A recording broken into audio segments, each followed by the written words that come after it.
Hindi na Marcos ang administrasyon ngayon, kundi Martin Romualdez at Liza Araneta na dahil hindi nasusunod ang kagustuhan ng kanyang kapatid na si Pangulong Bongbong Marcos Jr.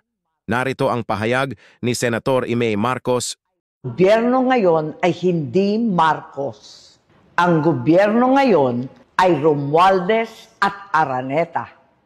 Ang problema, ang nasisira dyan, yung administrasyon, nadala yung pangalan namin. Marcos Administration ang winawasak niya. Yan. Pinapakita ko lang dito is yung pattern, no? Okay. Tinakot yung house. Okay? Into signing. Into signing. Oh, pagkatapos nun, ako tinakot. Sinabi, pag tumistigo ko, ay... You'll be expelled. I'll be expelled. Tapos sabi ni Boyet kanina, friendly reminder.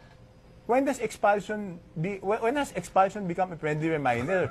I know, even in school, di ba Karen, lahat tayo nagdaan sa high school. Pag sinabing, pag ginawa mo pa yan ulit, kick out ka na, hindi friendly reminder yun. That is... Oh, kumusta? Ba't nandiyan ka pa? Akala ko, nag-resign ka na.